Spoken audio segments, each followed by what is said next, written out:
आज हम पढ़ने वाले एनसीईआरटी हिंदी क्लास 1 पार्ट 14 एक बुढ़िया। यह आपके कविता है। चलिए हम इसे पढ़ते हैं और जानते हैं इस कविता में एक बुढ़िया क्या कर रही है। एक बुढ़िया चैप्टर 14। कहीं एक बुढ़िया थी जिसका नाम नहीं था कुछ भी, वह दिन भर खाली रहती थी, काम नहीं था कुछ भी। काम न होने से उसको आराम नहीं था कुछ भी, दोपहरी दिन रात सवेरे शाम नहीं था कुछ भी। तो एक बुढ़िया होती है, देखिए इस तरफ चित्र में दिख रहा है कि एक बुढ़िया है पर उसका कोई नाम नहीं है। जैसे हमारे पास हमारा कुछ ना कुछ नाम है ना, पर वो बुढ़िया का कोई नाम नहीं था और वह दिन भर खाली रहती थी, मतलब कुछ काम ना होने की वजह से दिन भर खाली रहती थी, काम नहीं था कुछ भी। काम ना होने से उसको आराम नहीं था कुछ भी, काम नहीं था फिर भी उसे आराम नहीं था, सारे दिन वो मतलब खाली बैठे रहती थी, आराम नहीं था। दोपहरी दिन रात सवेरे शाम नहीं थी कुछ भी, मतलब सब दिन काम ना होने की वजह से दिन दोपहर शाम सब उसके लिए एक जैसा था, एक बराबर था। तो चलिए ये कविता को वापस एक बार लर्न करते हैं। कहीं एक बुढ़िया थी जिसका नाम नहीं था कुछ भी, वह दिन भर खाली रहती थी, काम नहीं था कुछ भी।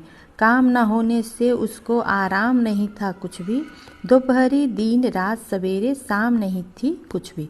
तो ये कविता को आपको लर्न करना है और हम इसके एक्सरसाइज करते हैं। अब नाम बताओ काम बताओ, ठीक है। अभी नाम बताना और काम बताना। बिना नाम वाली बुढ़िया का कोई नाम रखो। तो जिसका नाम नहीं था उसको हमें नाम रखना है, तो मैंने रखा है कलावती देवी, ठीक है।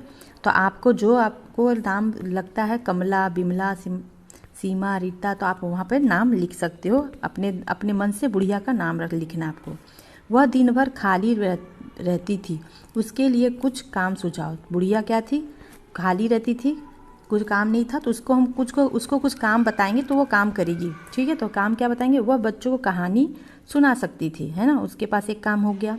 वह पेड़ पौधों की देखभाल कर सकती है, उसके घर के आसपास जो पेड़ पौधे हैं उस पर पानी डालना, उसको कटिंग करना, ये सब काम कर सकती है। वह पुस्तकें पढ़ सकती थी और वह बुक भी पढ़ सकती थी। वह पूजा पाठ कर सकती थी, वह घर की सफाई कर सकती थी, वह दाल चावल बीन सकती थी। तो और वो दाल चावल में अगर कुछ गंदा हो गया तो बैठे बैठे वो बीन सकती थी। तो ये सारे काम बुढ़िया को हम दे सकते हैं। काम करो, कुछ काम करो। अभी हमें कुछ काम करना है। तुम्हारे घर में सबसे ज़्यादा काम कौन करता है? तो हमारे घर में सबसे ज़्यादा मम्मी और पापा काम करते हैं। तो आपके घर में जो भी ज़्यादा काम करता है आप उसका नाम यहाँ लिख सकते हो।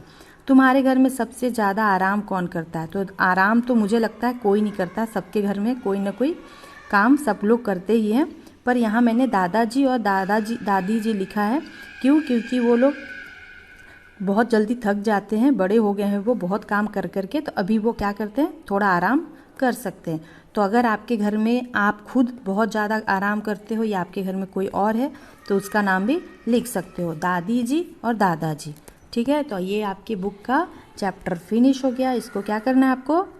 जी हाँ, टेक्स्ट बुक में लिखना है अपना और लर्न करनी है कविता। चलिए बाय बाय, थैंक यू।